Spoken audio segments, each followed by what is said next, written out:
सुप्रभात मेरे प्रिय विद्यार्थियों। हिंदी की इस कक्षा में आप सभी विद्यार्थियों का स्वागत है। हमने पिछली कक्षा में कविता पतंग को पढ़ा था और आज हम कविता का सार जानेंगे। एक बार कविता को पुनः हम पढ़ेंगे और इसके पश्चात हम कविता का सार जानेंगे। तो छात्रों, आइए प्रारंभ करते हैं।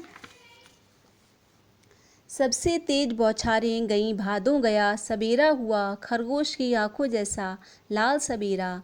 शरद आया पुलों को पार करते हुए, अपनी नई चमकीली साइकिल तेज चलाते हुए, घंटी बजाते हुए, ज़ोर ज़ोर से चमकीले इशारों से बुलाते हुए, पतंग उड़ाने वाले बच्चों के झुंड को चमकीले इशारों से बुलाते हुए और आकाश को इतना मुलायम बनाते हुए कि पतंग ऊपर उड़ सके, दुनिया की सबसे हल्की और रंगीन चीज़ उड़ सके, दुनिया का सबसे पतला कागज़ उड़ सके, बांस की सबसे पतली कमानी उड़ सके, कि शुरू हो सके सीटियों, किलकारियों और तितलियों की इतनी नाजुक दुनिया।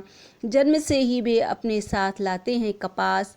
पृथ्वी घूमती हुई आती है और उनके बेचैन पैरों के पास जब वे दौड़ते हैं वे सुध, छतों को भी नरम बनाते हुए, दिशाओं को मृदंग की तरह बजाते हुए, जब वे पेंग भरते हुए चले आते हैं डाल की तरह लचीले बेग से, अक्सर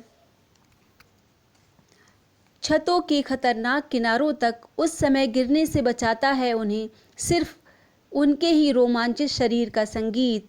पतंगों की धड़कती ऊंचाइयां उन्हें थाम लेती हैं महज एक धागे के सहारे। पतंगों के साथ साथ वे भी उड़ रहे हैं अपने रंध्रों के सहारे।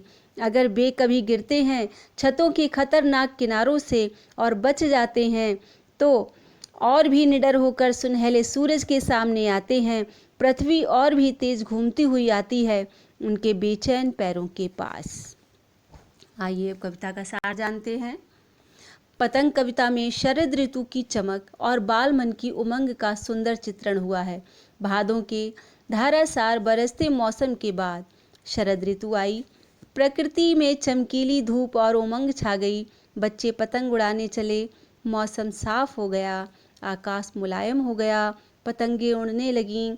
बच्चे सीटियाँ और किलकारियाँ मारते हुए दौड़ने लगे। बच्चे मानो कपास लिए हुए पैदा होते हैं। उनके पैर पूरी पृथ्वी पर घूम आने के लिए बेचैन रहते हैं। वे छतों पर इस तरह बेसुध होकर दौड़ते हैं मानो छतें कठोर ना होकर नरम हों।